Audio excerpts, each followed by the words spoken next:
একেবারে মেম্বার থেকে শুরু করে প্রধানমন্ত্রী পর্যন্ত আমাদের বগুড়াতে অনুবীক্ষণ যন্ত্র দিয়ে খুঁজেও পাওয়া যাচ্ছে না। হায় হায়, এরা গেল কোথায়? কিন্তু হাসিনা জানে।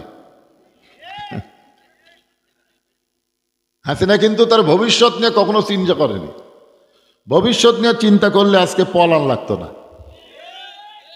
মানুষের তিনটা কাল আছে: অতীতকাল, বর্তমান কাল, ভবিষ্যৎকাল। আমরা বর্তমান কাল পাইয়া ভবিষ্যতের চিন্তা করি না, যার কারণে কি কই, কি হনুরে, কিছুই না। 5 তলা বিল্ডিং এর উপরে চড়ে 1.5 লাখ টাকার খাট, 12,000 টাকার কম্বল পড়ে তামারে মাথায় দিয়ে বলতেছে আমার বাড়ি আমার ঘর, আমাক নামাইকে। রাত 9টার সময় দোয়া পড়ে ঘুমাইছে। আপনার বলেন এটা কি ঘুমের দোয়া হলো? ঘুমের দোয়া কি? আল্লাহুম্মা বিইসমিকা আমুতু ওয়া আহইয়া। অথচ দোয়া পড়লো আমার বাড়ি আমার ঘর, আমাক নামাইকে। এ দেশ আমার বাপের, এ দেশ আমার। কিন্তু রাত 3টার সময় একটা ভূমিকম্প হচ্ছে। কি কম্প? খালি বিল্ডিং একটু লড়ে উঠছে। যে লোকটা 9টার সময় কইল আমাক নামাইকে, ওই লোকটা 41 সালের আগেই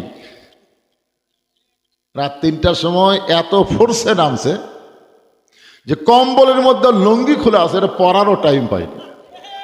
12 তরকারিতে ভাত পাক করছে, খাবারও সময় হয়নি। জোরে কোন কথা ঠিক কি না? আল্লাহ কয় নামাইলা নামাইলা, তাই বলে ন্যাংটা করে নামাইলা। আমরাও চাচ্ছিলাম হাসিনার নামুক, কিন্তু এইভাবে ন্যাংটা করে আল্লাহ নামাবে আমরা কখনোই কল্পনা করিনি। জোরে কোন কথা ঠিক কি না?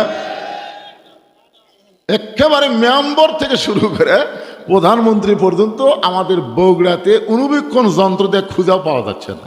হায় হায়, এরা গেল কোথায়? এই জান, প্রশংসা করবো আমরা কার?